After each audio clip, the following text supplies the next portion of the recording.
আসসালামু আলাইকুম এভরিওয়ান, আশা করি সবাই ভালো আছো, সুস্থ আছো।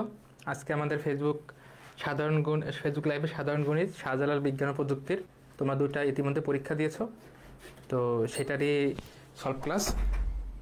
তো আমাকে কি ঠিকঠাক দেখা যায়, শোনা যায়? আমাকে কেউ একটু জানাও, আমি শুরু করব।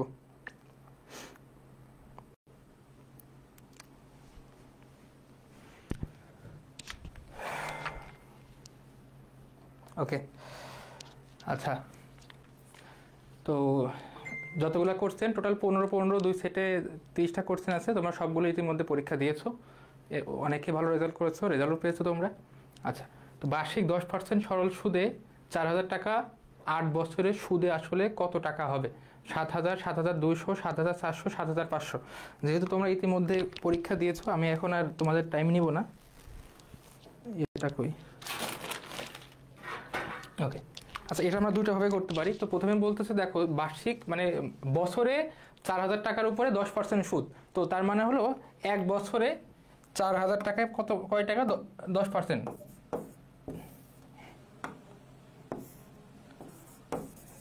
তো 4000-এ 10% করলে কত দাঁড়ায়? একটা দুইটা, তার মানে 400 টাকা।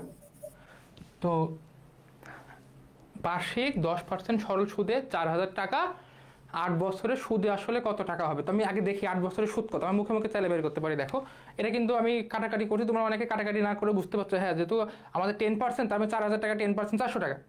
তো এক বছরে 400 টাকা হয়, 8 বছরে কত টাকা হবে? 8 বছর 8টা 32, 3200 টাকা। আমাদের কিন্তু 8 বছরে হবে 3200 টাকা। এটা হচ্ছে সুদ। আমাদের বলেছে সুদে আসলে, তার মানে সুদে আসলে বলতে আমরা জানি সুদ প্লাস আসল। সুদে আসলে বলতে বোঝায় সুদ প্লাস আসলের সম্পর্ক। তো সুদ যদি তোমার 3200 টাকা হয়, তাহলে আসল কত? আসল থেকে কত? 4000 টাকা।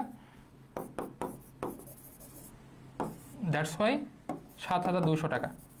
আমরা চাইলে কিন্তু এটা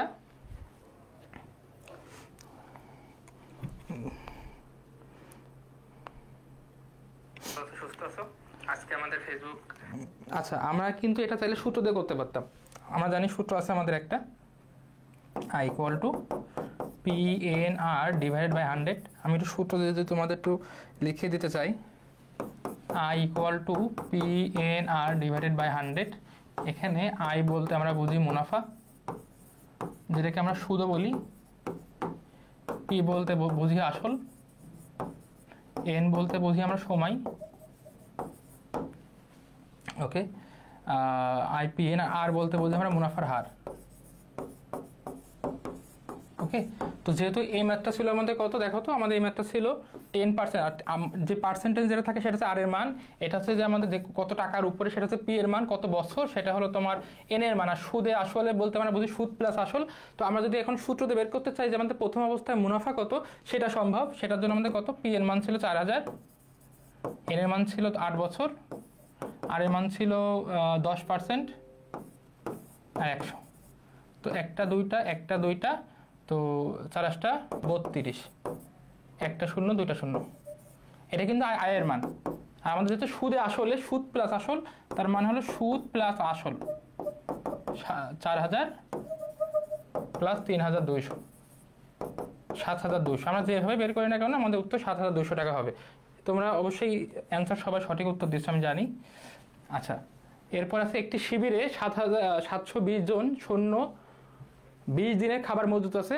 10 দিন পর কিছু নতুন সৈন্যের আগমনের কারণে অবশিষ্ট খাদ্য তাদের 8 দিন চলে। শিবিরে কতজন নতুন সৈন্য এসেছিল? তো কারোর কি কোনো কমেন্ট আছে?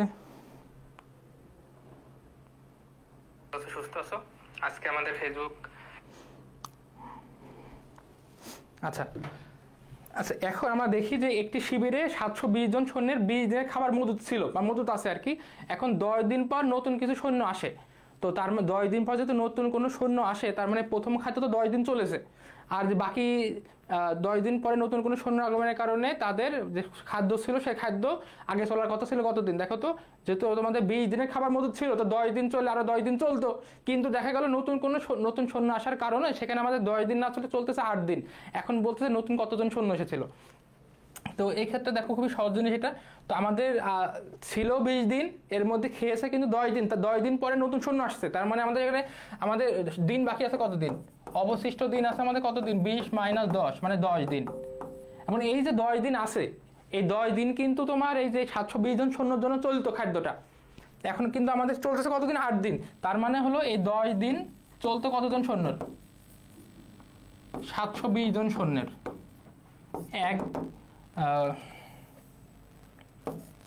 10 দিন চলতো 720 জন সৈন্যের, একদিন চলতো 720। 10 দিন যদি 120 জন সৈন্যের চলে, তাহলে একদিন অবশ্যই আমাদের আরো কম সৈন্য চলবে। 10 দিন চলতো 720 জন সৈন্যের, একদিন চললো 10 দিন চলতো 720 জন সৈন্যের, তার মানে একদিন চলতো, ওয়েট এ মিনিট, 10 দিন যদি 720 জন সৈন্যের চলে, তাহলে একদিন তো চলতে আরো বেশি জন সৈন্য খাইতে পারতো, তাই না? তাহলে আমাদের এখানে গুণ হবে। আমরা জানি যদি আমাদের 10 দিন চলতো 720 জন সৈন্য, তাহলে একদিন সেখানে তো আরো বেশি জন সৈন্য খাইতে পারবে। তো সেখানে যার কারণে আমরা গুণ দিচ্ছি, যদি কম হতো, আমাদের ম্যাটারটা কম আসতো, তখন আমরা ভাগ দিতাম। এখন আমাদের কতদিন চলছে? 8 দিন। তার মানে হলো 8 দিন চলতো আসলে 720 গুণ 10 ভাগ 8, 8 9 72, তার মানে 90, 90 আর 10 গুণ করলে হয় 900। এখন আমাদের 900 জন সৈন্য আসলে টোটাল এই 8 দিনে 900 জন সৈন্য খাইছে। তো আগে তো ছিল 720 জন, তো আগে ছিল 720 জন, আর এখন আসছে কতজন? এখন আসছে তোমার 900, এখন হয়েছে 900 জন। তাহলে অবশিষ্ট কতজন? অবশিষ্ট 180 জন। ওকে, তো 180 জন হলো উত্তর। সামাদ সাহেবের মাসিক বেতন 12,000 টাকা, 1 বছর তার বেতন 11% বৃদ্ধি পেল, 1 বছরে তার বেতন 11% বৃদ্ধি পেল। আগামী বছর সামাদ সাহেব কত টাকা মাসিক বেতনে বছর শুরু করবেন? তার মানে হলো তোর এই 12,000 টাকার উপরে সে 11% বৃদ্ধি পাইছে। 12,000 টাকার উপরে। আগে ছিল কত? আগে ছিল আমাদের 12,000 টাকা, আর এখন হয়েছে 12,000 টাকার বৃদ্ধি পেয়ে কত হয়েছে? 12,000 টাকার আমাদের 11%। 11 আর পার্সেন্টেজ মানে আমরা জানি ওটাকে 100 দ্বারা ভাগ করা। তো একটা শূন্য কেটে গেল। এখন 12 আর 11 গুণ করলে কত হয়? এখানে হয় 12,000, আর 12 আর 11 গুণ করলে হয় 1320, 132, 1320। তো যোগ করলে হয় আমাদের 13,320। ওকে, তো 13,320 হলো আমাদের উত্তর।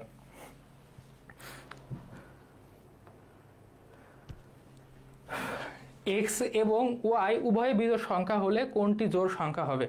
তো এটা সব থেকে সহজ হলো অপশন টেস্ট করা।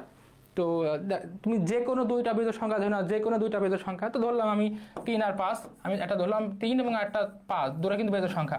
এখন সবগুলো অপশন টেস্ট করে দেখি। দেখো 3 আর 5 যোগ করলে কত হয়? 3 আর 5, আমি যদি প্রথমটা ভাবি, তাহলে 3 + 5 যোগ 1, 3 আর 5 যোগ করলে হচ্ছে আমাদের 8, আর 1 যোগ করলে হচ্ছে 9। আমাদের বলছে বিজোড় সংখ্যা এক্স আর ওয়াই দুটো সংখ্যা বিজোড় সংখ্যা, কোন নিচের কোনটি অবশ্যই জোড় সংখ্যা হবে? তো আমাদের প্রথম অবস্থা দেখতেছি 3 আর 5 ধরলেই আমাদের যোগ 3 আর 5 যোগ 1 মানে প্রথমটা, আমাদের কিন্তু এখানে আছে 9, যেটা হলো আমাদের বিজোড় সংখ্যা, তাহলে আমাদের কিন্তু এটা হবে না। এরপরে বলতেছে যে এক্স গুণ ওয়াই, তো 3 5 15, এটাও হচ্ছে না। এটা এক্স গুণ ওয়াই প্লাস 2, 3 5 15 আর 2 17, আমাদের হওয়ার কথা হচ্ছে জোড় সংখ্যা, কিন্তু এটাও বিজোড় সংখ্যা হচ্ছে, তার মানে এটাও হবে না।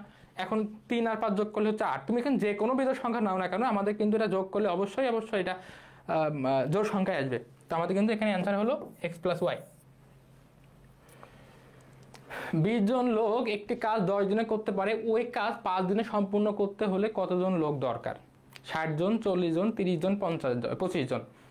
দেখো 20 জন লোক একটি কাজ 10 দিনে করতে পারে, ওই কাজ, আচ্ছা এটা আমরা ঐকিক নিয়ম দিয়ে করতে পারি, বা আমরা একটু মনে ভাবতে পারি। দেখো 20 জন লোক দিয়ে 10 দিনে করতে পারে, তো আমরা বলছি ওই কাজ 5 দিনে সম্পূর্ণ করতে। তো এই ক্ষেত্রে মনে রাখবা আমাদের যে দুইটা ম্যাটার থাকে, প্রথম দুইটা গুণফল এবং লাস্টের দুইটা গুণফল সেম হবে। তো এখানে 20 আর 10 গুণ করলে কত হয়? 200। তো 5-এর সাথে কত গুণ করলে 200 হওয়া উচিত? 5-এর সাথে 40 গুণ করলে 200 হওয়া উচিত। তো 5 40 200, আমাদের কিন্তু এভাবে বুঝতে পারি আমাদের অ্যান্সার হবে 40।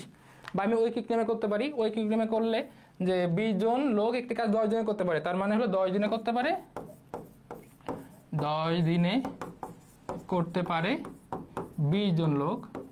তো একদিনে করতে পারে, 10 দিনে যদি 20 জন লোক করতে পারে, একদিনে অবশ্যই বেশি লোকে করতে পারবে, বেশি লোকে করতে হবে, এবং 5 দিন, তাহলে 5 দিনে করতে পারে 20 গুণ 10 ভাগ 5, 4 20 40। ওকে, তো যেভাবে করি না কেন, বা আমি যদি একটু মানে ম্যাথ না করে ভাবি যে 20 জন লোকে যদি 10 দিনে একটা কাজ করতে পারে, তার মানে হলো ওই কাজটা 10 দিনের অর্ধেক সময় চলে আসতেছে, তাই না? দেখো তো 10 দিন আগে ছিল, এখন ছিল কতদিন? 5 দিন, তার মানে 10 দিনের অর্ধেক। তো 10 দিনে যদি 20 জন লোক লাগতো, তাহলে 5 দিন অবশ্যই আরো বেশি লাগবে, ডাবল লাগবে। যেটা হলো তোমার 40 জন। যেভাবেই ভাবি না কেন আমাদের কিন্তু অ্যান্সার এখানে 40। ওকে, একটি পিপাই, আচ্ছা আমরা পিপাই না বলে আমরা এটা ভাবি চৌবাচ্চা, হ্যাঁ, যে পানি যে কন্টেইনার থাকে অমন, তো একটি চৌবাচ্চা, আমি পিপাই বাদ দিয়ে আমরা এটাকে চৌবাচ্চা ভাবি, চৌবাচ্চা। হ্যাঁ, তো একটি চৌবাচ্চা, দুইটি নল সংযুক্ত, প্রথম নলটি খুলে দিলে, এবং আগে বলি এই ম্যাথটা কিন্তু খুবই ইম্পর্টেন্ট, এমন ম্যাথ কিন্তু প্রত্যেকবারই পরীক্ষাতে দেখা যায় আসে। তো একটি চৌবাচ্চা, দুইটি নল সংযুক্ত, প্রথম নলটি খুলে দিলে খালি চৌবাচ্চাটি 20 মিনিটে পূর্ণ হয়, এবং মানে দুইটা নল সংযুক্ত আছে একটা চৌবাচ্চার সাথে বা একটা পানির কন্টেইনারের সাথে, তার মধ্যে একটা নল যদি তুমি খুলে দাও সেটা 20 মিনিটে পূর্ণ হয়, এবং আরেকটা নল খুলে দিলে সেটা 30 মিনিটে খালি হয়। মানে একটা নল পানি বের করে দিচ্ছে, একটা নল পানি ভিতরে প্রবেশ করাচ্ছে। তো এখন দুইটা নল তুমি একসাথে অন করে রাখো, মানে একই সাথে পানি ভিতরেও ঢুকবে, বাইরেও বের হবে। তো তখন আমাদের কত সময়ে পূর্ণ হবে চৌবাচ্চাটি বা পিপাটি বা আমাদের কন্টেইনারটি? আর 50 মিনিট, 80 মিনিট, 100 মিনিট, 60 মিনিট। তো এই ম্যাথটা একটু মানে আমি যদি ম্যানুয়ালি করতে যাই বড় হয়ে যায়, এটার জন্য আমি তোমাদের সূত্র দেখাইছিলাম ক্লাসে। তো খুবই সহজ সূত্র, যে মানে যে সময়টা থাকবে, হ্যাঁ, যে সময়টা থাকবে, তো দুটো সময়কে এ গুণ একটা সময়কে এ এবং একটা সময়কে বি দ্বারা প্রকাশ করলে এ গুণ বি, এবং নিচে হবে আমাদের এ প্লাস বি বা এ মাইনাস বি। তো প্লাসও হতে পারে, মাইনাসও হতে পারে। প্লাস হবে তখন যখন দুটা নল দ্বারাই, এটা কিন্তু দুটা ব্যক্তি কাজের ক্ষেত্রে হতে পারে, রহিম কাজ করতে পারে 10 দিনে, করিম কাজ করতে পারে 5 দিনে বা 15 দিনে, দুইজন মিলে কাজ করলে কত দিন লাগবে, বা এই ম্যাথটা কিন্তু একদম সিমিলার, একদম 100% সিমিলার ম্যাথ। এই ক্ষেত্রে দেখো, যদি দুইজনই যদি তোমার কাজ করে বা দুইজনে যদি তোমার পানি খালি করে বা দুইজনে পানি পূর্ণ করে, সেই ক্ষেত্রে আমাদের পজিটিভ হবে। আর একজন যদি পানি পূর্ণ করে এবং একজন যদি পানি খালি করে, মানে একটা পানি বের করতেছে এবং আরেকটা পানি পূর্ণ করতেছে, সেই ক্ষেত্রে আমাদের মাইনাস হয়। তো আমি এই সূত্রটা ইউজ করতে চাই, তাহলে আমাদের 30 মিনিট আর 20 মিনিট, তাহলে 30 গুণ 20 আর 30 মাইনাস 20, তো 600, আর এখানে হয় আমাদের 10, তার মানে কিন্তু 60। ওকে, আমাদের উত্তর হবে 60 মিনিট। খুবই সহজ এই ম্যাথগুলো, খুবই ইম্পর্টেন্ট। যদি আমরা ম্যানুয়ালি করতে চাই, একটু বড় হয়ে যায়, তো আমরা এই ম্যাথগুলো এইভাবে করি।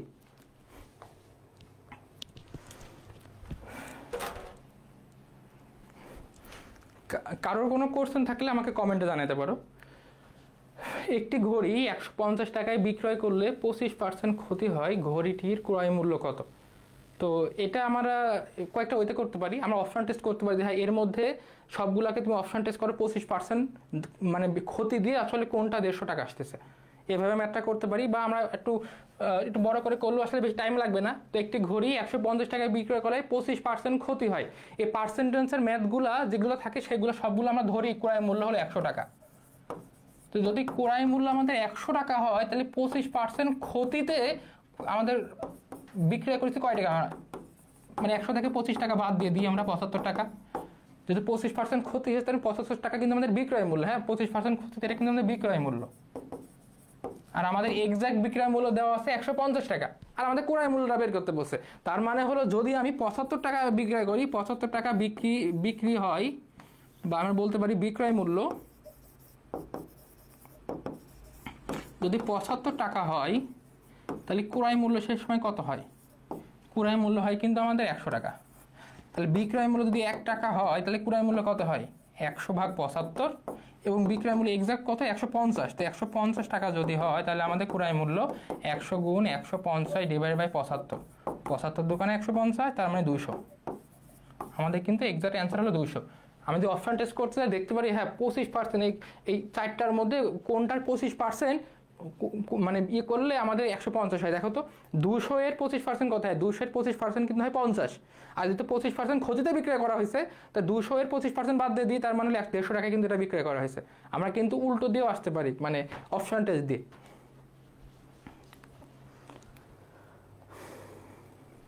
ওকে, 4 + 8 + 12, 4 + 8 + 12 dot dot dot plus 64 equal to what? তো এটা হচ্ছে ধারার ম্যাথ। আমাদের ধারা দুই ধরনের, একটা সমান্তর ধারা, একটা গুণাত্মক ধারা। ধারার ম্যাথগুলো খুবই ইম্পর্টেন্ট। সমান্তর গুণাত্মক প্রত্যেকটা ধারাই পরীক্ষাতে দেখা যায় আসে। তো এই ম্যাথগুলো সমষ্টির জন্য আমরা দুইটা টেকনিক ইউজ করব। তো যেহেতু আমরা জানি, যদি n × n + 1/2 একটা সূত্র আমরা জানি, যখন আমাদের 1 + 2 + 3 ডট ডট ডট, মানে যখন আমাদের n-তম স্বাভাবিক সংখ্যার সূত্রের জন্য আমরা এই সূত্রটা ইউজ করতে পারি। আমরা জানি, এটা ক্লাসে তোমরা করেছো, যে বেজোড় সংখ্যার ক্ষেত্রে ইউজ করতে পারি n²। যাই হোক, এটা যেহেতু আমাদের বেজোড় সংখ্যা না, এবং আমাদের আমরা ডিরেক্ট জোড় সংখ্যা এবং 2 দেখেও শুরু হয় না, তো এটার জন্য আমরা ইউজ করতে পারি, এটা প্রথম পদ আমরা জানি সমান্তর ধারার ক্ষেত্রে এটাকে প্রথম পদকে ধরা হয় সাধারণ অন্তর, যেটাকে বলা হয় পার্থক্য ডি, সেকেন্ড পদ মাইনাস প্রথম পদ, মানে হলো এটা হচ্ছে 4, প্রথম পদ হলো এ এবং দ্বিতীয় পদ মাইনাস প্রথম পদ, যেটাকে বলি সাধারণ অন্তর, সেটা যদি কটু আমাদের ডি ধরা হয় সেটা হচ্ছে 4। যদি আমাদের এমন হয় তখন আমরা দেখবো আসলে 64টা, এই ম্যাথটা করার সময় আমাদের আরো দুই ধরনের ম্যাথ হয়ে যাবে। আমরা জানতে পারবো যে এখানে মোট কয়টা পদ আছে, আমাদের পরীক্ষাতে আসতে পারে যে কততম পদ 64, এটা আসতে পারে পরীক্ষাতে, বা আমাদের পরীক্ষাতে দেয় যে সমষ্টি কত, বিভিন্ন ম্যাথ আসতে পারে। তো ওকে, তো সমান্তর ধারার ক্ষেত্রে আমরা সূত্র জানি যে আমাদের n তম পদের একটা সূত্র আছে, n তম পদ equal to a plus n minus 1 into D. n তম পদ বলতে বোঝায় ধরো 64 আসলে কততম পদ, আমি বুঝতে পারছি, হ্যাঁ 4 নম্বর, 8 হচ্ছে দ্বিতীয় পদ, 12 হলো তৃতীয় পদ। এখানে 64 আসলে কততম পদে আছে, 15তম পদে, 20তম পদে, না কততম পদে? যদিও এটা হাতে গুনলে বেশি টাইম লাগবে না, যে 4 যোগ করলে 8, 8 4 যোগ করলে 12, 12 পরে 16, 16 পরে 20, হয়তো টাইম লাগবে না, কিন্তু 64 জায়গায় আমাদের আরো বড় সংখ্যা থাকতে পারতো, এখানে হয়তো তোমার 5000 সামথিং থাকতে পারতো, তখন কিন্তু টাইম লাগবে। তো সেক্ষেত্রে আমরা জানি n তম পদের সূত্র হলো a plus n minus 1 into D. এখানে তো n তম পদ কত, 64, তো 64 ইকুয়াল টু এর মান প্রথম পদ কত 4 প্লাস n এর মান কত, n এর মান তো আমরা বের করবো n মাইনাস 1 ইন্টু ডি এর মান কত 4। তো এই 4টাকে এ পাশে নিয়ে আসতে পারি, 64 minus 4 equal to n minus 1 into 4, এটা হয় 60 equal to n minus 1 equal to 4। এ 4 এর সাথে 60 কাটাকাটি করলে হয় 4 15 60, তার মানে n minus 1 equal to ultimately আমাদের দাঁড়ায় 15 16। ওকে, বুঝতে পারছি এখানে মোট 16টা পদ আছে, 16তম পদ হলো আমার 64। তো আমাদের সমষ্টির জন্য আমরা কিন্তু এখনো সমষ্টি বের করি না, আমাদের কিন্তু বলছে মানে 4 প্লাস 8 প্লাস 12, মানে আমাদের এখানে বের করতে বলছে আসলে টোটাল সমষ্টি কত, এই যোগফলটা কত। আচ্ছা, একজন বলেছে যে এই ক্লাসটা ইউটিউবে কি দেওয়া হবে? হ্যাঁ, এই ক্লাসটা ইউটিউবে দেওয়া হবে। ওকে, আরেকজন বলছে সহজ, আসলে তো ম্যাথগুলো সহজ, ম্যাথ কখনো কঠিন হয় না। তোমাদের সম্ভবত বাংলাতে একটা ইয়ে ছিল যে ম্যাথটি খুব কঠিন, এটা কিন্তু আসলে ভুল। বাংলাতে সাহেব ভাই ক্লাস হয়তো করেছো তোমরা, ম্যাথ কখনো কঠিন হয় না, ঠিক আছে? ম্যাথ আসলে জটিল হতে পারে, ম্যাথ কখনো কঠিন হয় না, আর কিন্তু সহজ ম্যাথ। তো S is equal to n/2 2a plus n minus 1 into D, এটা আসলে সমষ্টি সূত্র আমাদের, যেখানে n মানে হলো মোট পদ সংখ্যা কত 16, মোট 16টা পদ আছে এখানে, কারণ 16তম পদে 64 আমরা বের করেছি এখানে। তো 16/2 2a, এর মান কত, এর মান হলো 4 প্লাস n, এর মান 16 মাইনাস 1 ইন্টু ডি, এর মান কত 4। তো এটা হচ্ছে আমাদের কাটাকাটি করলে হয় 8, আর এটা হলো 4 দুগুণে 8 প্লাস 15, আর 4 15 কত হয় 60। ওকে, তো 8 গুণ 60 আর 8 যোগ করলে কত হয়, 60 আর 8 যোগ করলে 68। এখন 68-র সাথে আমরা 8 গুণ করলে কত হয়, যেহেতু 28টা 64, তার মানে এটা 544 হওয়া উচিত, কারণ 28টা 64 লাস্টে কিন্তু 4 আছে, হ্যাঁ লাস্টে কিন্তু 4 আছে, তার মানে এখানে 4 কিন্তু অপশানে একটাই, যেটা 544। আমাদের বাকিটা করার দরকার নাই, যে পুরোটা করার দরকার নাই, যেহেতু অপশানে একটাতেই লাস্টে 4 আছে। ওকে, তো 544 হলো এটার অ্যান্সার।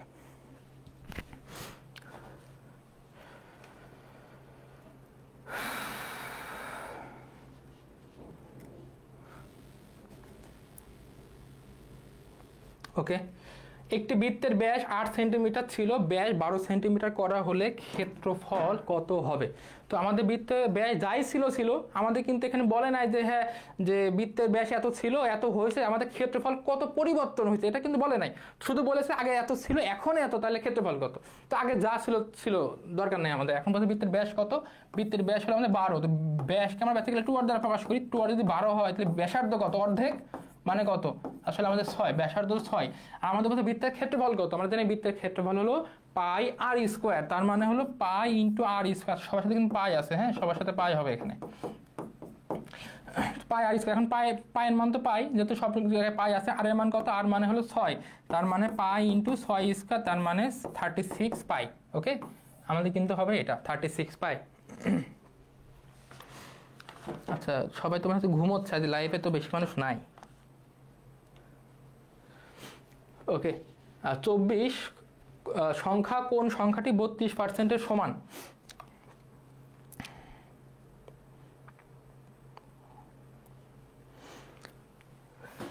ওকে, তো যারা আমার ক্লাস করেছো তারা জানো আসলে আমি প্রত্যেকটা কোশ্চেনে তোমাদের কাছ থেকে আগে অ্যান্সার নিই, তারপরে আমি শুরু করি, এবং প্রত্যেকটা স্পেসিফিক লাইনে বা কোনো একটা দাঁড়ি কমা যদি তোমরা বুঝতে না পারো আমাকে তোমার কোশ্চেন করলে সেটার অ্যান্সার দিই।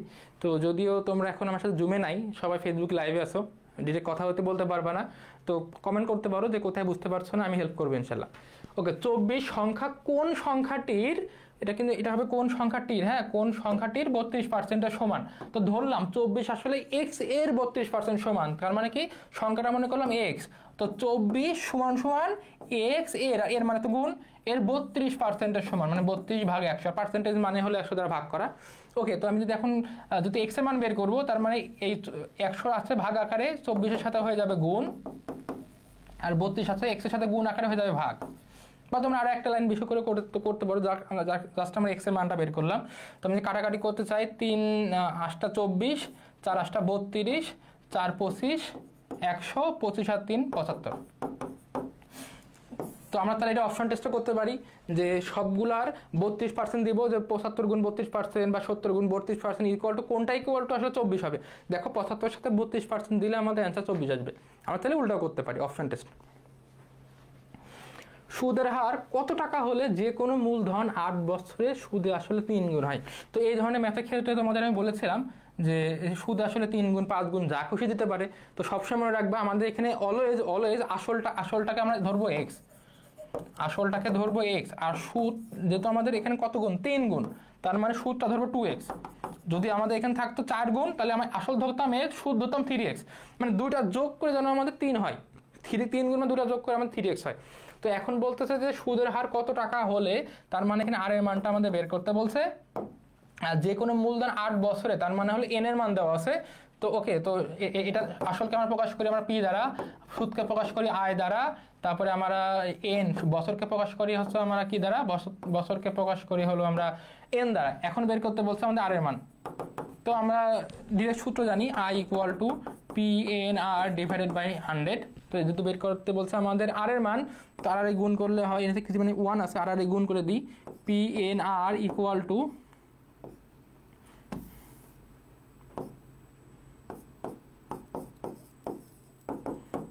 100 ইন্টু আই।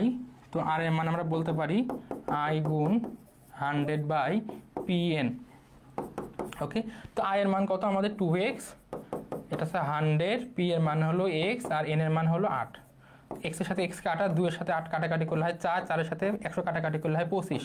তার মানে কিন্তু আমাদের অ্যান্সার 25%, বা আমরা বলতে পারছি যে হ্যাঁ 1 বছর আসলে 25 টাকা। ওকে, আমাদের কিন্তু এখানে অ্যান্সার 25 টাকা।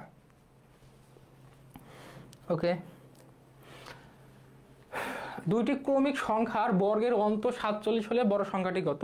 তো এটা যদি আমরা বর্গের দুটো ক্রমিক সংখ্যাতে একটা সংখ্যাকে ধরি x, আর একটা সংখ্যা কত x প্লাস 1।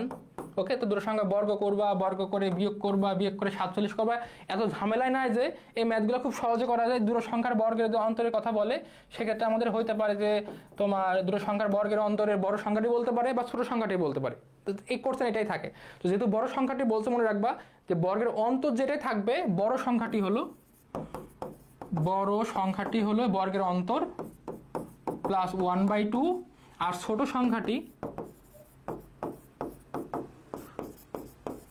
সংখ্যাটি হলো এই বর্গের অন্তর মাইনাস 1/2। তো এটা হয় আমাদের 47 আর 1 48 মানে 24, এবং এটা হয় আমাদের 47 আর 1 46 মানে 23। দেখো তো আমাদের একটা সংখ্যা 23, একটা সংখ্যা 24, আমাদের কিন্তু এটা ক্রমিক সংখ্যাই। হ্যাঁ, তো 23 এবং 24 যদি বলতো, বড় সংখ্যাটি বললে অ্যান্সার 24, ছোট সংখ্যাটি বললে অ্যান্সার 23। ওকে, আচ্ছা, দুটি সংখ্যার অনুপাত 3:4, তাদের লসাগু 180 হলে সংখ্যা দুটি কত? পানি দাও তো।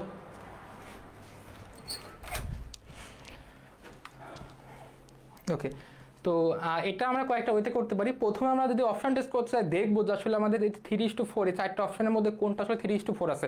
যদিও তুমি দেখো সবগুলো আসলে 3:4 আছে, যদি এমনও থাকে অপশানে যে হ্যাঁ একটাতে 3:4 আছে। যদি সংখ্যা দুটি বের করতে বলছে, সংখ্যা দুটি অনুপাত 3:4, তো যদি 15 আর 20 আমি যদি অনুপাত করি, এটা তোমার 3 5 15, 3 5 15, 4 5 20, এটা 3:4, 3 10 30, 4 10 40, এটা 3:4, মানে সবগুলো আসলে 3:4 আছে এখানে। ওকে, তো এই অপশন টেস্ট করতে পারছেন, এখন লসাগু 180। তো আমরা চাইলে করতে পারি হ্যাঁ এই চারটা, এটা সব আলাদা আলাদা করে চারটাই লসাগু করবো, দেখবো কোনটার লসাগু 180 হয়। বা আমরা অন্যভাবে করতে চাই, তো যেহেতু আমাদের অনুপাত, আমরা জানি অনুপাতের ক্ষেত্রে আমরা অনুপাতের সাধারণ রাশি x ধরে নিই, তোমরা ক্লাসে করেছো। তার মানে একটা হলো তোমার 3x এবং আর একটা হলো 4x। ওকে, একটা 3x একটা 4x। এখন আমাদের লসাগু বলছে, হ্যাঁ। তো আমরা লসাগু কেমনে বের করি? লসাগুর ক্ষেত্রে কমন আনকমন দুইটাই আমরা জানি। তো 3 আর 4 এর লসাগু হচ্ছে 12, আর x এর মধ্যে কমন হলো x। তো 12x ইকুয়াল টু আসলে 180। তাহলে x এর মান কত আমাদের? 180 ডিভাইডেড বাই 12, তার মানে হলো 15। এটা কিন্তু আমাদের x এর মান। তো এখন আমাদের সংখ্যা ধরে বের করে দিই, একটা কত, একটা 3x এবং একটা হচ্ছে 4x, তাই না? তো 3x মানে হলো 3 গুণ 15, 3 15 45, এবং 4x 4 গুণ 15, 4 15 60। তো 45 এবং 60, যেটা হলো অ্যান্সার হলো তোমার এটা। ওকে,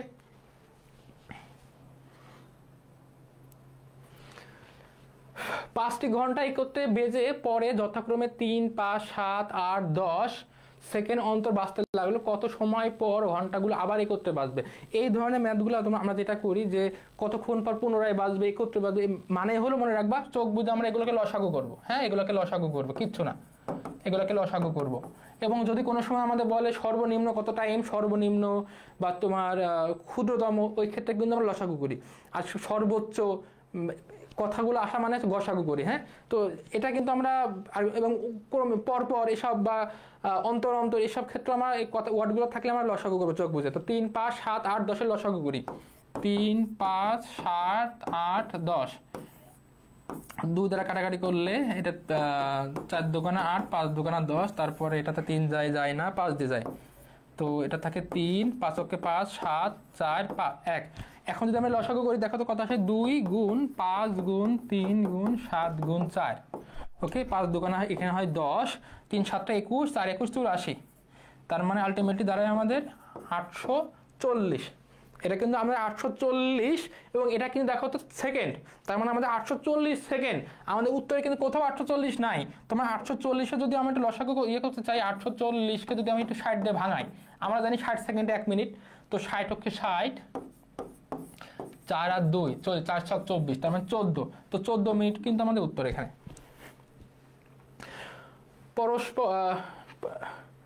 পরস্পর না, এটা পরপর 10টি সংখ্যার প্রথম 5টি যোগফল 560 হলে শেষ 5টি যোগফল কত? এটা যদি আমরা কেউ ম্যানুয়ালি করতে চাই, তো প্রথম সংখ্যা x, তারপর সংখ্যা হলো x+1, তারপর সংখ্যা x+2, তারপরে সংখ্যা x+3, তারপরে আমাদের x+4, তারপরে x+5, এগুলো সবগুলো যোগ করব। যোগ করার পর যেটা হবে x এর মান বের করার পরে, তখন আবার এত ঝামেলা দরকার নাই। এটা দেখো খুব সহজে করা যায় ম্যাথগুলো। এই ম্যাথগুলো যখন আমরা করব, তখন আমরা দেখো 5টি সংখ্যা, সবসময় দেখবা যে এই জিনিসটা বেজোর কিনা, যে কটা সংখ্যা যোগফল। তো এখানে 5টি সংখ্যা, তোমাদের বেজোরটাই আসে, জোর সংখ্যা আসে না, যে 4টা সংখ্যা যোগফল এত বা 6টা সংখ্যা যোগফল, এটা আসে না, সবসময় বেজোর সংখ্যা দিয়ে আসে যদি আসে। তো 5টি সংখ্যা যোগফল 560। তো এই ক্ষেত্রে তো 500 যেটা থাকবে যোগফলকে আমাদের আরো কটা সংখ্যা ভাগ দিয়ে দিবা, জোর হলো ভাগ দিবা, বেজোর হলো ভাগ দিবা, ঝামেলা নাই। তো 5টি সংখ্যা যোগফল, তো 5 × 5, তো 60, 5 12 60, তার মানে হলো 5টি সংখ্যার যোগফল 560। এখানে আমাদের 112 আসছে। এই 112 মানে কি দেখো তো? 112 মানে হলো 1 2 3 4 5, 1 2 3 4 5। এই 5টা ঘরের মধ্যে আমাদের 112টা হলো এই যে মিডিল ঘরটা। 112, এটা হচ্ছে 111, এটা হচ্ছে 110, 113, 114। ওকে, তো 5টি সংখ্যা যোগফল 560 না? এই যে 5টা সংখ্যা, এই 5টাকে যোগ করে দেখো 560ই আসবে। এখন বলছে যদি এটা হয়, প্রথম 5টা যোগফল যদি 560 হয়, পরের 5টা যোগফল কত? তো পরের 5টা কত? 114 পরে 115, 116, 117, 118, 119, 1 2 3 4 5। এখন এই 5টা যোগফল কত? এখন ম্যানুয়ালি একটা একটা করে যোগ না করে একদম সিমিলার হইতে এইভাবে করব। দেখো তো এখানে আমাদের 112 আসছিল, কিন্তু 5 দ্বারা ভাগ করার পর, তার মানে হলো এই 117কেও সিমিলার তুমি 5 দ্বারা গুণ করে দাও, দেখো আমাদের 5টা সংখ্যা যোগফল চলে আসবে। তার মানে হলো 117 গুণ 5।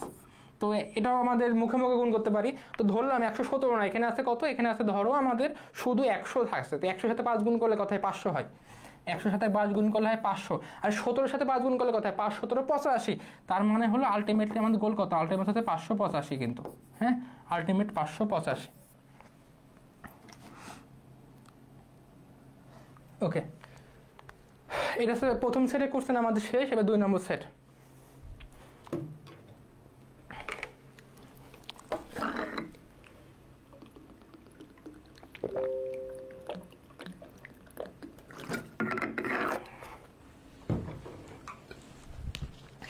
যদি এ এর 120% সমান বি এর 80% হয়, তবে a + b কত?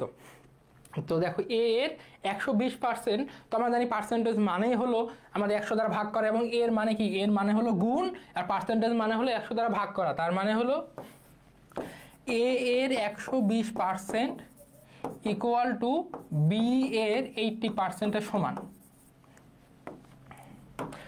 এই 100 সাথে 100 নাই, কাটাকাটি হয়ে গেল, এই শূন্যের সাথে শূন্য কাটাকাটি হয়ে গেল। এখানে 8, 4 দোকানা 8, 3 এ 4 12, তার মানে এখানে থাকে কত 3a, এখানে থাকে আমাদের 2b। আমাদের কিন্তু বের করতে বলছে দেখো a plus b, okay a plus b বের করতে বলছে, এবং সবগুলো অপশনের মধ্যে কিন্তু দেখো 1.5a, 2a, 2.5a এ দিয়ে আছে, তার মানে হলো এখান থেকে আমরা b এর মানটা বের করি। তো এখান থেকে b এর মানটা বের করি, b ইকুয়াল টু আমাদের হবে 3a ভাগ 2, তো তার মানে কত 1.5a, তাই না? তো 1 মানে 3 এ 2, তার মানে কি 1.5 না, যেটাকে আমরা বাংলাতে বলবো 1.5।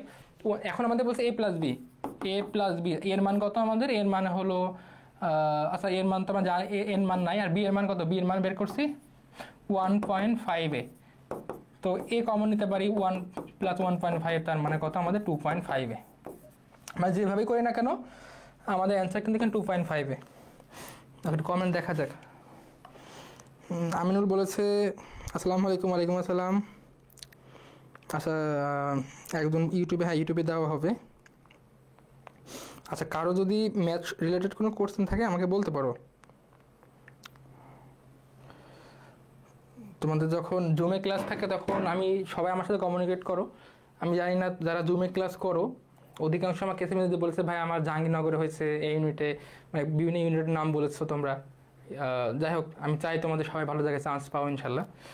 আচ্ছা যদি দুইটি সংখ্যার যোগফল 15 এবং তাদের গুণফল 56 হয় তবে কোন বর্গ সংখ্যাটি একটি সমীকরণ হতে পারে?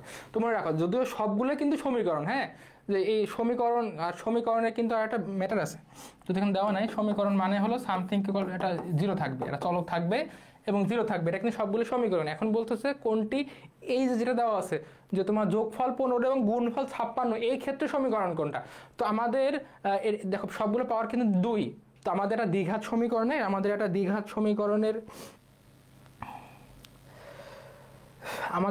সমীকরণের মেইন ফাংশনটা হলো এমন, মনে রাখবা।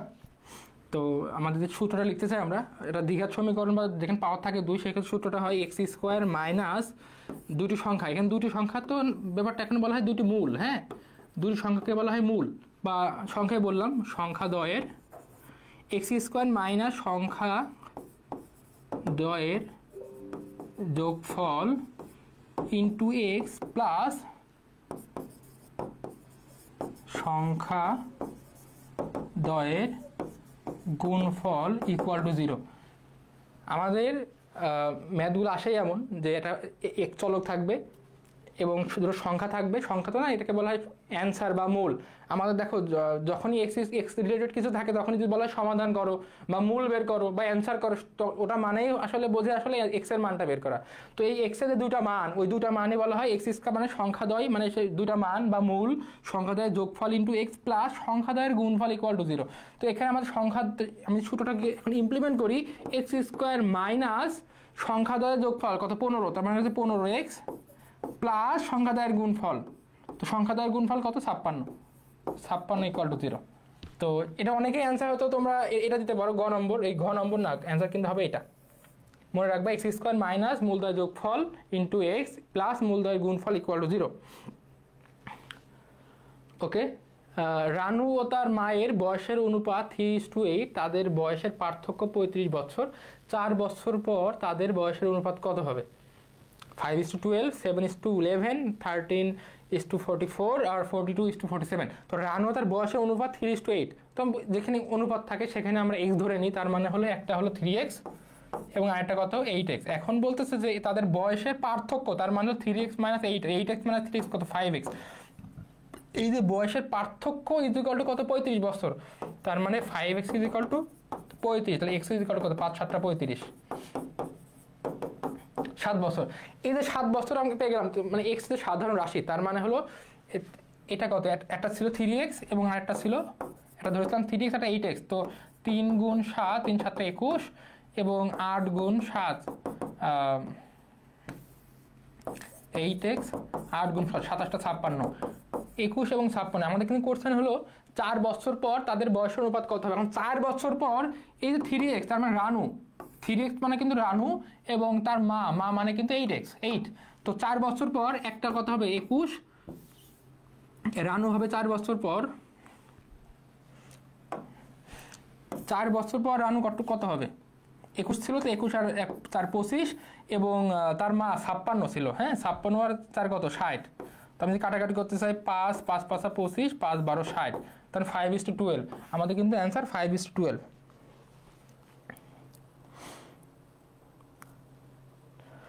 আচ্ছা, কোন ত্রিভুজের 3টি বাহুকে বর্ধিত করলে উৎপন্ন বহিস্থ কোণ 3টি সমষ্টি কত।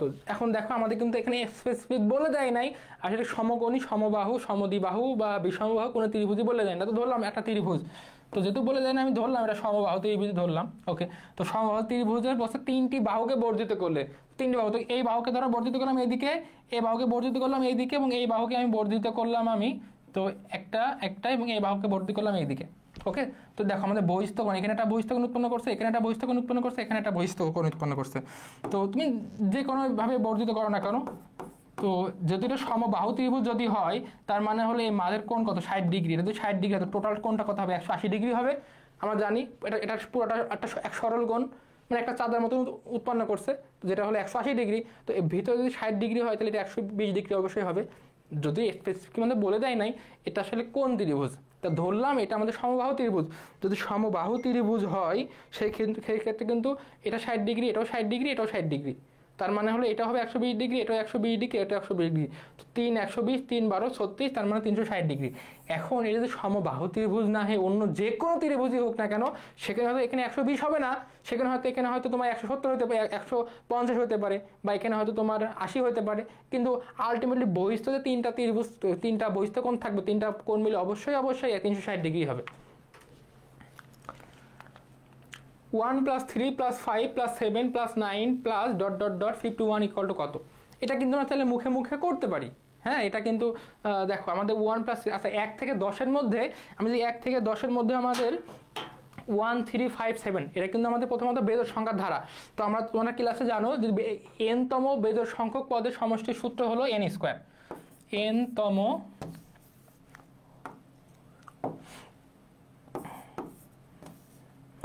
n সংখ্যক বিজোড় সংখ্যার সমষ্টি equal to n²। Okay, n সংখ্যক বেজোড় সংখ্যার সমষ্টি n²। তো এখানে আমাদেরকে জানতে হবে যে এখানে মোট কয়টা বেজোড় সংখ্যা আছে, তাহলে কিন্তু আমরা জাস্ট n² ওই সংখ্যাকে স্কোয়ার করে দিলে হয়ে যাব। তো আমাদের এখন জানার দরকার এখানে মোট কয়টা বেজোড় সংখ্যা আছে। ওকে, 1 থেকে 10-এর মধ্যে বেজোড় সংখ্যা কয়টা আছে বলো তো। 5টা জোড় সংখ্যা, 5টা বেজোড় সংখ্যা। 1 থেকে 10-এর মধ্যে 1 3 5 7 9, 5টা। আর জোড় সংখ্যা কিন্তু 2 4 6 8 10, তার মানে 1 থেকে 10-এর মধ্যে জোড় সংখ্যা আছে 5টা, বেজোড় সংখ্যা আছে 5টা। আবার 10 থেকে 20-এর মধ্যে দেখো আমাদের জোড় সংখ্যা 5টা, বেজোড় সংখ্যা 5টা। যাই হোক, তার মানে 1 থেকে 50-এর মধ্যে জোড় সংখ্যা কিন্তু আমাদের 25টা, বেজোড় সংখ্যা 25টা। আর যদি 51, তার মানে এখানে টোটাল পদ সংখ্যা কিন্তু 56টা আছে, 26টা আছে। তো 1 থেকে যদি আমি 50 পর্যন্ত আমাদের বেজোড় সংখ্যা কত, এর মধ্যে হচ্ছে বেজোড় সংখ্যা হলো আমাদের 25টা আছে। আর যেহেতু এখানে 51, তো 26তম পদ, 50-এর পরে বেজোড় সংখ্যা কত, 50-এর পরের বেজোড় সংখ্যা হলো 51, যেটা 26তম পদ। তার মানে টোটাল এখানে 26টা পদ আছে, আর 26, তার মানে এখানে উত্তর হবে 26²। ওকে, তো 26², 6 ছক 36, তো অবশ্যই লাস্টের দেখো 26² তো 6, তো 6 ছক 36 হয়। এখানে কিন্তু আমাদের লাস্টের ডিজিট 6 কিন্তু একটাতেই আছে, তো অ্যান্সার আমরা বুঝতে পারছি এটা। এখন তোমরা যদি কেউ ম্যানুয়ালি করতে চাও সেটা পসিবল। এটা হলো তোমার এ প্রথম পদ, এটা হচ্ছে সাধারণ অন্তর d = 2। এখানে আমাদের পদ সংখ্যা বের করবা, পদ সংখ্যা বের করার জন্য তোমাদের সূত্র দিছিলাম a + n - 1 * d। এখান থেকে তোমরা n এর মানটা বের করবা, n এর মানটা বের করার পরে এই যে সমষ্টি সূত্র n/2 2a + n - 1 * d, এখানে সেই n এর মানটা বসিয়ে, এর মানটা বসিয়ে, d এর মানটা বসিয়েও করতে পারবা। অ্যান্সার কিন্তু এই 676ই আসবে।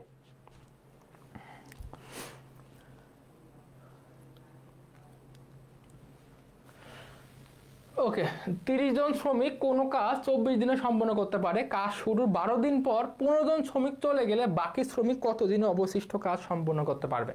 এটা কিন্তু খুবই ইম্পর্টেন্ট একটা ম্যাথ। তো 30 জন শ্রমিক কোনো কাজ 24 দিনে করতে পারে, ভালো কথা। কাজ শুরুর 12 দিন পর 15 জন শ্রমিক চলে গেল, তার মানে হলো 12 দিন পর চলে গেল, 12 দিন কিন্তু কাজ করেছে। এবং যে 12 দিন পর চলে গেল, আচ্ছা যা হোক, চলে যদি না যাইতো তাহলে ওই যে অবশিষ্ট 12 দিন, মোট 24 দিন, অবশিষ্ট থাকে 12 দিন, 24 দিনের মধ্যে 12 দিন কাজ করেছে, 12 দিন পর 15 জন শ্রমিক চলে গেল। তো এখন যে অবশিষ্ট 12 দিন থাকে, 12 দিন তো যে চলে না যেত, 12 দিন তো সে 24 দিনই করতো, 24 জন শ্রমিকই করতো, তাই না? ব্যাপারটা এমন না, দেখো তো এই অবশিষ্ট যে 12 দিন, এই 12 দিন, আচ্ছা আগে পড়াতে দেখো, 30 জন শ্রমিক কোনো কাজ 24 দিনে করতে পারে।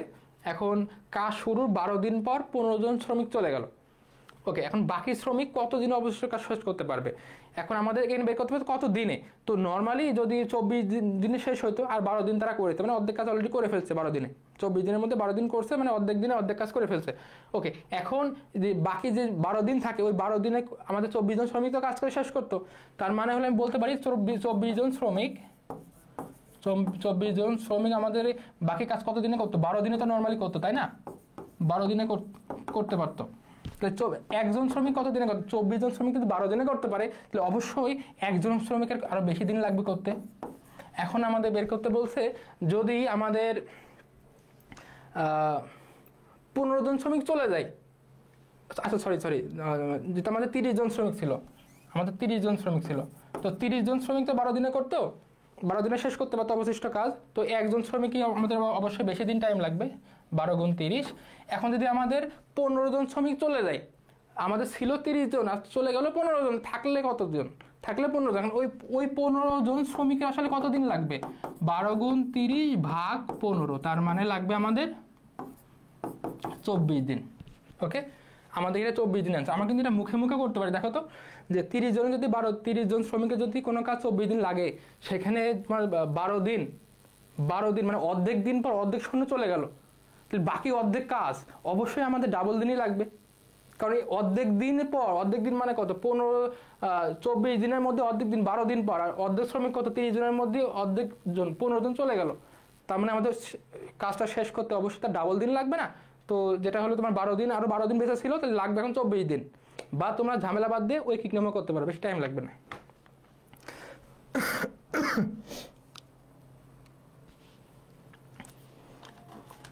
আচ্ছা, সাজিদ খা বলছে ভুল হচ্ছে। আচ্ছা, কোথায় ভুল হচ্ছে আমাকে একটু বলো।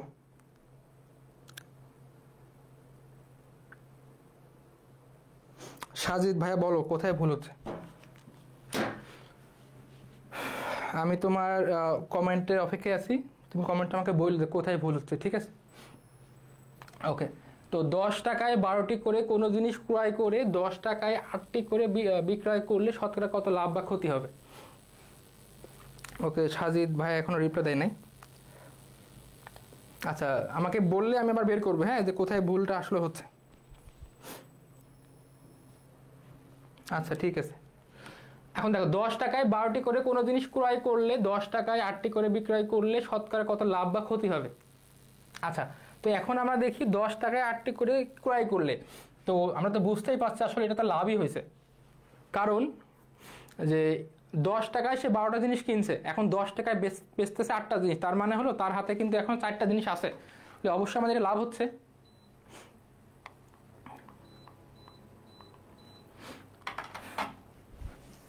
আচ্ছা, তো এই ধরনের ম্যাথ আমাদের আমরা একটু ম্যানুয়ালি করি। তো 10 টাকায় 12টা, তার মানে হলো আমি বলতে পারি 12টির দাম, হ্যাঁ, 12টি জিনিসের দাম বা 12টির দাম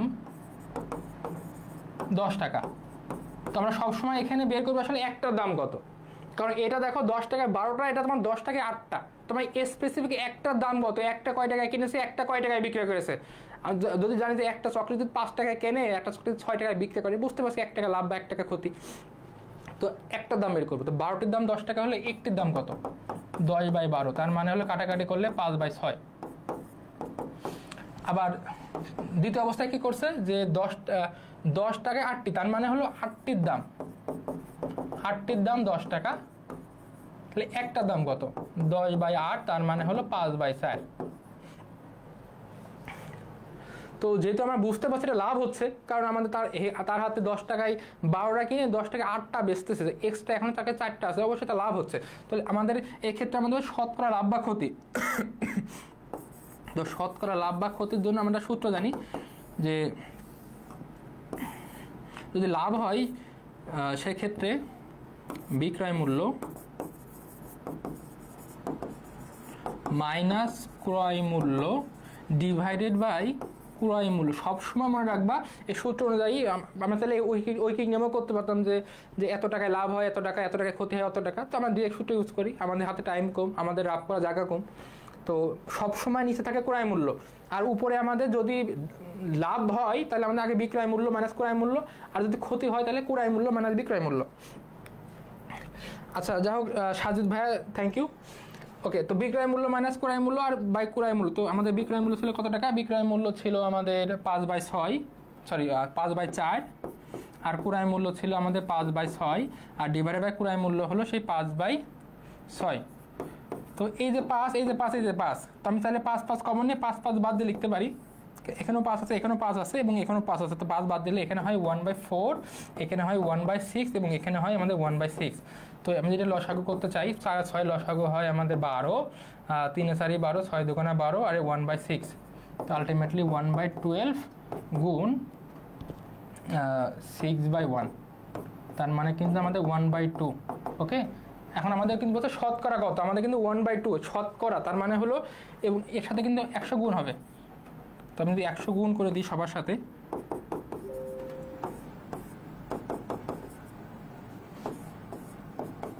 তো আলটিমেটলি আমাদের অ্যান্সার কিন্তু 50, তো 50% আমাদের এখানে লাভ হবে। ওকে, আচ্ছা এই ধরনের ম্যাথগুলো ম্যানুয়ালি করাই ভালো, কারণ দেখো যদি আমাদের এখানে স্পেসিফিক 12টি এবং 10টি না থেকে আমাদের মানে টাকার পরিবর্তন হতো, এখানে কিন্তু আমাদের টাকা কিন্তু সেম 10 টাকা এবং 10 টাকাই, একবার 12টা একবার 10টা, যদি 10টা আমাদের যদি টাকার পরিবর্তন হইতো তাহলে কিন্তু তোমাদের এত করা লাগতো না, আমরা আরেকটা সূত্র এমন শর্টকাট সূত্রে করে ফেলতে পারতাম, কিন্তু যেহেতু আমাদের এখানে টাকার পরিবর্তন হয় না, জিনিসের পরিবর্তন হয়েছে, একবার 12টা একবার 8টা, তো এসব ক্ষেত্রে ম্যানুয়ালি এভাবে করবে না হলে উত্তর ভুল হওয়ার সম্ভাবনা থাকে বেশি। ওকে, সুদের হার শতকরা 10 টাকা হলে যে কোনো মূলধন কত বছরে সুদ আসলে 3 গুণ হবে? আচ্ছা, তো যদি সুদ আসলে 3 গুণ, তার মানে এক্ষেত্রে সে বললাম যে আসল ধরবা x এবং সুদ ধরবা 2x, কারণ আমাদের 3 গুণ, তার মানে যোগফল হবে আমাদের কত? 3 হবে। এই ম্যাথকে আগে করাইছি নাকি? আচ্ছা না, এটা করাই নাই। তো আসল x, সুদ হচ্ছে 2x, এখন বলছে যে সুদের হার শতকরা 10 টাকা, তার মানে হলো শতকরা 10 টাকা মানে আর এর মান, হ্যাঁ এটা হচ্ছে আর এর মান। ওকে, কত বছরে, তার মানে আমাদের এন এর মানটা আমাদের এখানে বের করতে বলছে, তো আর এর মান দেওয়া আছে আমাদের এখানে 10, এন এর মান আমাদের বের করতে হবে।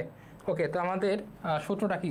সুদের হার শতকরা 10 টাকা হলে তো আমরা সূত্র জানি I equal to PNR divided by 100 বের করতে হবে, এখানে এন এর মান তো আর গুণ করলে দাঁড়ায় PNR আর I ইন্টু 100, এখানে আমাদের এন এর মান বের করা লাগবে, তো I into 100 divided by PR, তো I এর মান হলো আমাদের 2x, 100, P এর মান হলো x আর R এর মান হলো আমাদের 10, x 10 10 100, তো 20, আমাদের অ্যান্সার হবে 20 বছর। তো 20 বছরে আমাদের সুদ আসলে 3 গুণ হবে, মানে যেই টাকা তুমি রাখবা সেই টাকার উপরে আরও দ্বিগুণ লাভ হবে। 100 টাকা রাখলে সেখানে তোমার 200 টাকা হবে সুদ, মানে ওই ইয়ার মতন তোমার ওই প্রাচীন যুগে থাকতো না যে রাজা বাদশাদের আমলে, জমিদারের আমলে, যে সুদ নিতে নিতে নিতে করতে করতে আমাদের জমি জমা সব নিয়ে নিছিল, মানে বাংলা সিনেমায় দেখা যেত অমন আর কি। 425 টাকা 4 বছরের সুদ 85 টাকা হলে সুদের হার শতকরা বার্ষিক কত টাকা? আমরা জানি সবাই এটার অ্যান্সার পেরেছো। তো আমাদের বলছে সুদের হার, তো আমাদের আর এর মানটা বের করতে বলছে, পার্সেন্টেজ আর এর মানটা বের করতে বলছে, তো আমরা জানি I equal to PNR divided by 100, এখানে আমাদের 425 টাকার উপরে, তার মানে এটা P এর মান, 4 বছর এটা হচ্ছে N এর মান, সুদ তার মানে এটা হচ্ছে I এর মান, দেখো সবগুলো মান দেওয়া হচ্ছে, ডিরেক্ট সূত্রটা ইউজ করি আমরা, তো এখানে আমি আর গুণ করলে PNR আর I ইন্টু 100, তো এখানে আর এর মান হলো I into 100 divided by PN, তো আয়ের মান কত আমাদের? আয়ের মান হলো 85, 100, পি এর মান হলো 425 এবং এন এর মান হলো 4 বছর। তো 85, 4 5 4 8 32, 4 5 20, 4 5 5 8 40, তার মানে হচ্ছে এর 5, এটা হচ্ছে 5, আর 5 এর সাথে 100 কাটাকাটি করলে হয় 5 20 100, 4 5 20, আলটিমেটলি আমাদের অ্যান্সার হলো 5%। আচ্ছা, একজন বলছে ক্যালকুলেটর ব্যবহার করা যাবে কিনা। না, ক্যালকুলেটর তো ব্যবহার করা যায় না। আচ্ছা, আমি যতটুকু জানি যায় না এখন পর্যন্ত, আমাদের সময় তো যাইতো না। এখন আমি আপডেট নিউজটা জানি না ভাই, আমি সরি। তোমরা একটু দেখো, তোমরা যখন সার্কুলার দেখবে, সার্কুলারে সব লেখা থাকবে, লেখা আছে আর কি। দুটি ক্রমিক সংখ্যার বর্গের পার্থক্য 19, তাদের মধ্যে একটি সংখ্যার বর্গমূল 3 হলে অন্যটি কত। তো আমাদের বলছে দুটি সংখ্যার বর্গের পার্থক্য 19। তো ধরলাম একটা সংখ্যা x এবং আর একটা যেহেতু ক্রমিক সংখ্যা, তার মানে পরের সংখ্যাটা একটা সংখ্যা x + 1। তো বর্গের, তো বর্গ মানে কি x + 1, এই যে বর্গ এবং এই বর্গের পার্থক্য মানে বিয়োগফল কত আমাদের 19।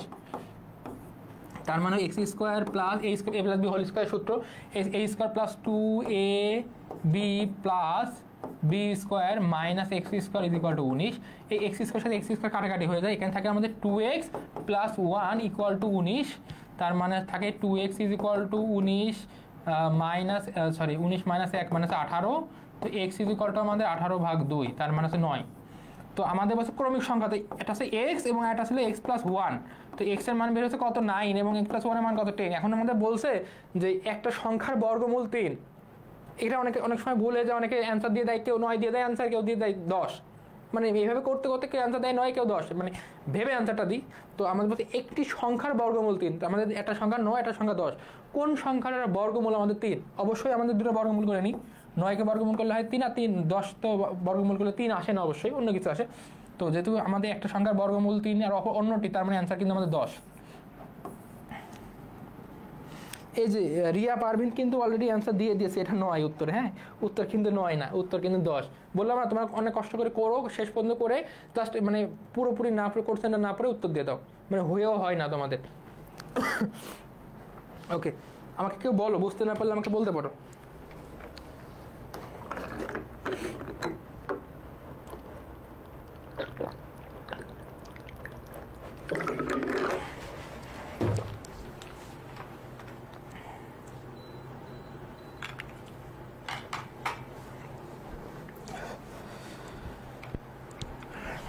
ওকে, function of x = x³ + kx² - 6x - 9, k এর মান কত হলে ফাংশন অফ 3 = 0 হবে। তো এখানে দেখো আমাদের এই ফাংশনের ম্যাথগুলা, তো ফাংশন অফ x আর এটা তোমার ফাংশন অফ 3, তাই না? দেখো তো, এটাও ফাংশনের মধ্যে x, এটাও ফাংশনের মধ্যে 3, এবং এই 3 মানটা বসাইলে আমাদের 0 হবে। খুবই সহজ জিনিস।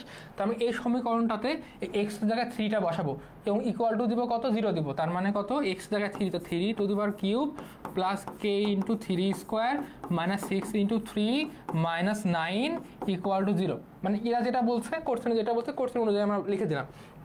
3 × 3 = 9, 3 নং 27 + 9k - 3 × 6 = 18 - 9 = 0।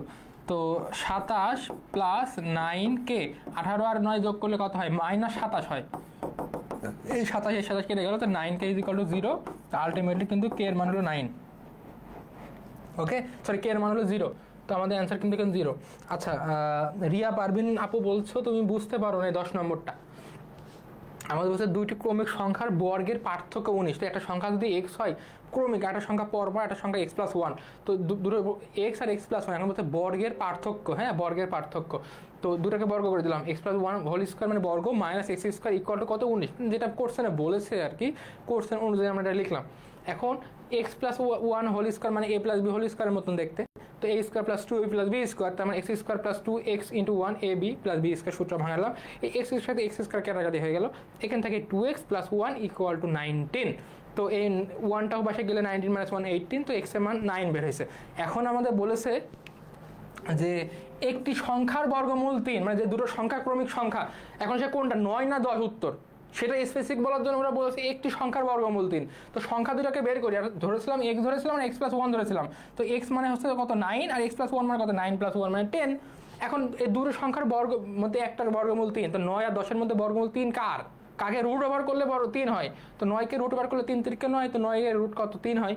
তো আমাদের বলছে একটার বর্গমূল 3, অন্যটি কত, তবে যার বর্গমূল 3 ওটা হবে না, ওটা বাদে যেটা সেটা কত 10, তো 10 হলো উত্তর। তো রিয়া আর রাজুয়ানা সুলতানা, যাই হোক আপু বলে দুজনে বলেছো যে আচ্ছা আমাকে এখন বলো, তোমরা তো আমি আরেকবার বোঝানোর চেষ্টা করছি, এখন বলো যে 10 নম্বরটা ক্লিয়ার কিনা। 10 উত্তর কিন্তু 10।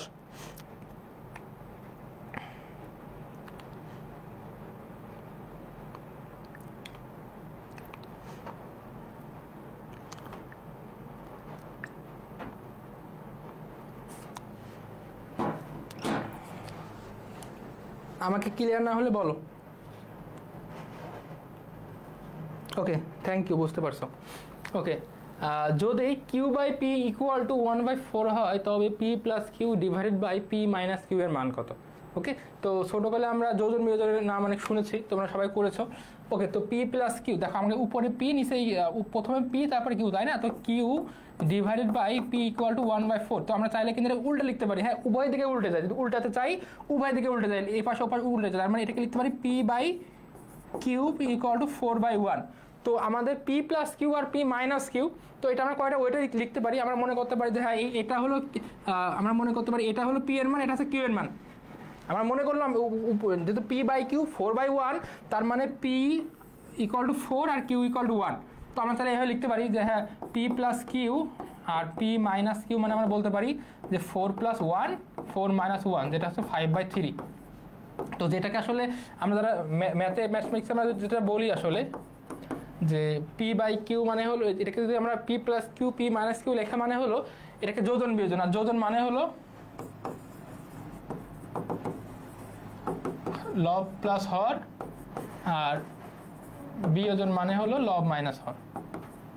ওকে, তো পি লব প্লাস হর, লব এটা উপরটা আছে লব আর নিচেরটা আছে হর, তো লব প্লাস হর লব মাইনাস হর ইকুয়াল টু 4 + 1 4 - 1, মানে তুমি যেভাবেই বলো না কেন আমাদের কিন্তু অ্যান্সার 5/3।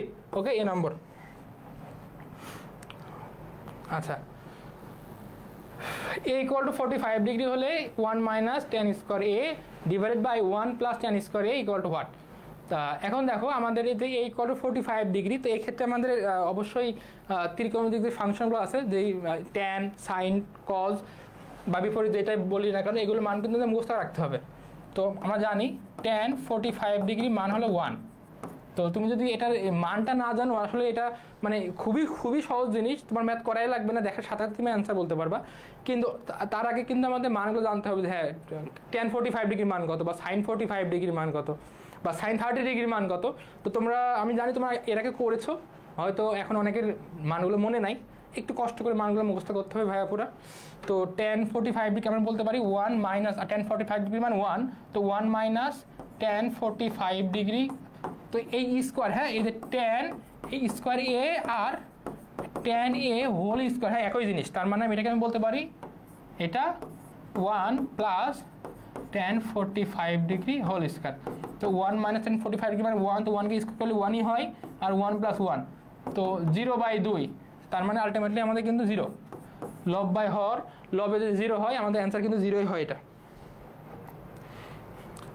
ওকে, 1/2 এর শতকরা কত 3/4 হবে? 1/2 এর শতকরা কত 3/4? ওকে, তো আমি ধরলাম 1/2 এর শতকরা কত, আমি ধরলাম শতকরা এক্স, হ্যাঁ মানে 1/2 এর x% আসলে 3/4, কত তা জানি না, ধরলাম এক্স। তো তারপরে আমরা বলতে পারি 1/2 এর x% ইকুয়াল টু কত 3/4। ওকে, তো 1/2 x আমাদের পার্সেন্টেজ মানে হলো 100 দ্বারা ভাগ করে দেওয়া 3/4। তো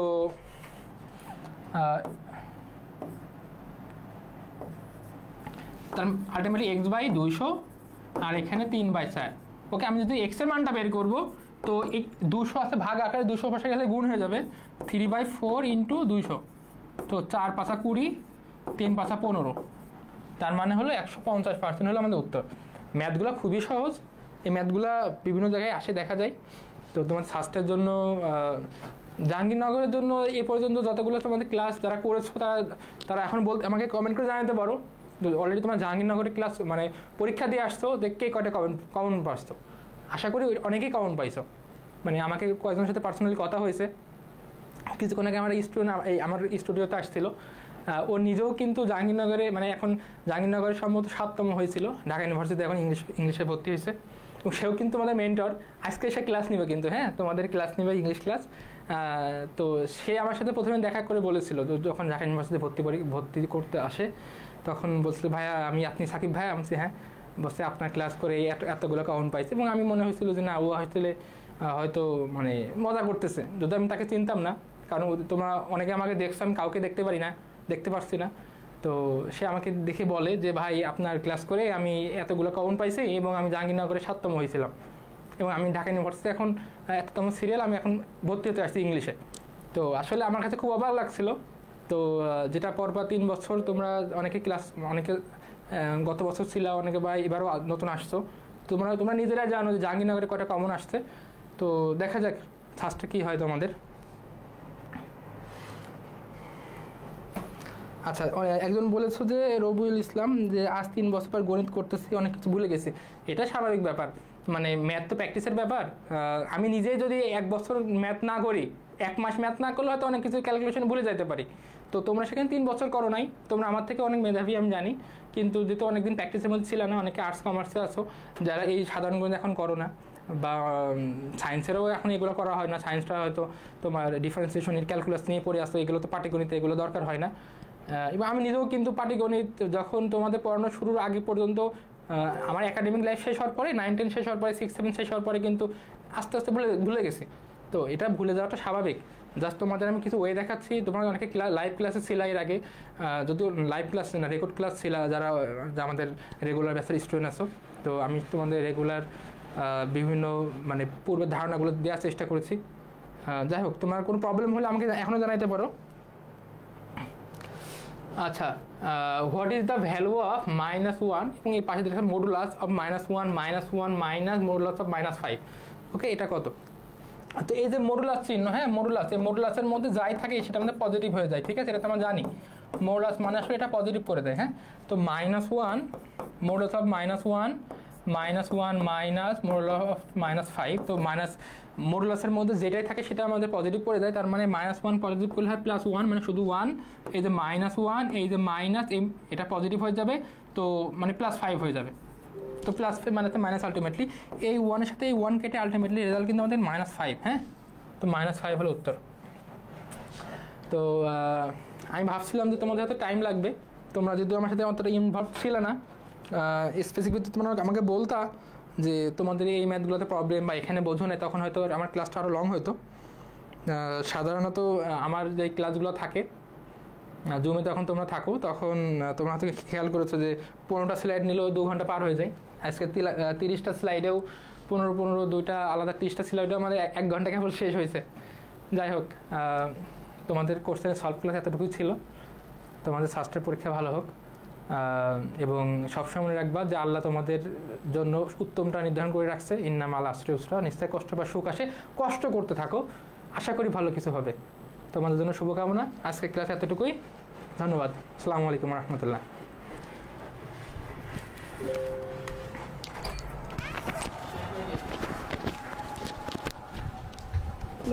না করলে